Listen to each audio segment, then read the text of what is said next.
When I say the word science, what do you think of? Do you think of this? Or perhaps you might think of this. Now, none of these are wrong definitions of science, as scientists do sit in a lab and they do dissect things and mix chemicals to come up with reactions. However, what I'm here to challenge you today with is how this might look much more like science than just sitting in a lab wearing a white lab coat. What I've come to know over the past years of my experiences through school science and now in college is that science is more about ambiguity and questioning and wondering, and then putting the pieces together to form a possible explanation than it is sitting in a lab, thinking you know the outcome, trying something, and writing it down. And although this is done in science, it's not the core of what science really is. So what we're taught in elementary school is that science is a process of steps. You might have seen this image drawn in a variety of textbooks, whether it looked like this or something similar to this. It's a step-by-step process known as a scientific method. However, from the very beginning, this scientific method has been ruining our curiosity that we have as children. Creativity is key in science, as things seem to be very unexplainable and we have to be very creative to put pieces together and come up with possible explanations. This same principle of the scientific method transferred to my educational experience as well. I remember sitting in my freshman intro to chemistry and physics class, one of the very first weeks, staring at a multiple choice quiz where I had to fill in the answers to the scientific method.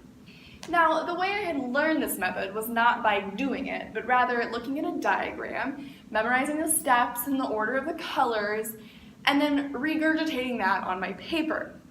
Now, I would only remember that information for about a day, if even that, and then the next day I would soon forget it. This is because this is not information that I personally experienced or questioned or thought about, but rather just something that I was told to learned it because I had to, and then just put it down on paper.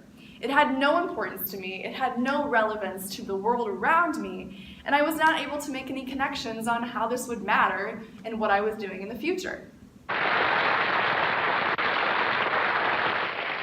So it didn't seem like much science we were doing and just writing down answers that I had memorized off of a note card.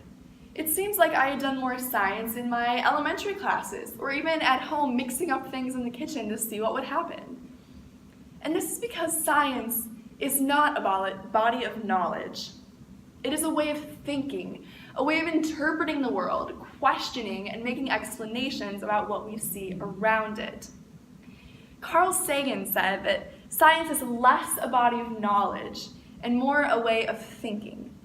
And when we start to see science like this, it fundamentally changes the way we not only interact in a science class, but interact in the world. And once we view science as a way of thinking, our discussion becomes less about mixing chemicals or dissecting an animal or looking up at the sky, but it becomes hazy whether we're talking about business, whether we're talking about engineering, whether we're talking about medicine.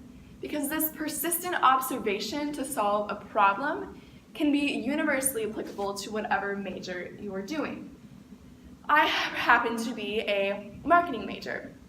So for this, even in my first semester classes, we got together in groups, we were given a problem, we were using past knowledge, what we used in the course, what other people's past experiences were, to pull together details and make a solid case or make a solid argument for our point.